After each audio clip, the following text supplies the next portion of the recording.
फरमाते मैं ने कहा आज अल्लाह की मजदूरी करे, जोर से असर तक नफल पड़े गरम रेत पे, और जब असर हुई ना तो मैंने अपने रुमाल में ना थोड़ी सी रेत बांध ली। घर की दीवारें छोटी छोटी थी, मैंने कहा बीवी ने देखा ना खाली हाथ आया है तो अंदर से शोर करेगी, हम साहिब भी सुनेंगे, तो चलो जब देखेगी ना रुमाल में कुछ है हौसला करेगी, जब अंदर जाऊंगा तो समझा लूंगा। आप मुस्कुरा रहे हैं ना हल्का हल्का, इसका मतलब है इन बातों में काफी सदाकत है।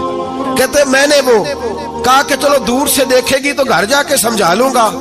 आप फरमाते पहले मेरी बीवी दरवाजे पे बैठी रहती थी, बच्चे बैठे रहते थे, मुंतजिर होते थे कि कुछ लेके आए, घर में फाका होता। आज मैं गया तो शोर ही कोई नहीं, कोई शय नजर ना आई, वो रेत से भरा हुआ मेरा पल्लू मैंने दरवाजे के साथ रखा, अंदर चला गया।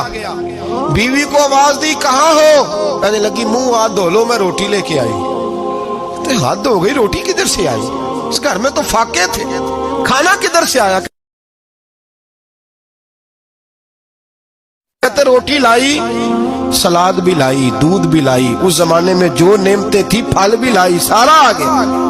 मैंने घूर के देखा, मैंने कहा किधर से आया ये सारा कुछ, कहाँ है बच्चे? कहने लगी रोटी खा के बाहर निकल गए। मेरे दिल में ख्याल आया मेरी बीबी का किरदार तो चांद से ज्यादा उजला है, तो ये सारा कुछ कैसे आया? मैंने कहा ये कहां से आया सारा कुछ? तो कहती है मेरी तरफ देख के कहने लगी पता नहीं आज किस करीम की मजदूरी करने चले गए थे, पता नहीं किस करीम की मजदूरी पे चले गए थे, जोर हुई है तो उसने अनाज की बोरियां भेजी हैं, चावल भेजे हैं, फल भेजे हैं, इतना कुछ भेजा है कि मेरे घर में रखने को जगह ही कोई नहीं। ये कहते कहते उठी और कहने लगी पहले ही बड़ा आया था, अब और क्या लाए हो?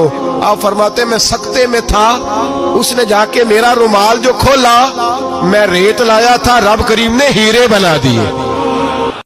आप फरमाते कहने लगी किस करीम की मजदूरी पे गए थे? फरमाते मैं उठा और कच्ची जमीन पे सर सजदे में रखा, मैंने कहा मालिक मैं सारी जिंदगी दुनिया राजी करता रहा, लोगों के दरवाजों पे खड़ा रहा, ताल्लुकात बनाकर थोड़ी सी रोजी के लिए जद्दोजहद करता रहा, धुतकारा गया, सताया गया, मौला मैं तो तेरे दरवाजे पे आज आया हूँ, पूरी दिहाड़ी भी नहीं लगाई, जोर से असर ड्यूटी की है,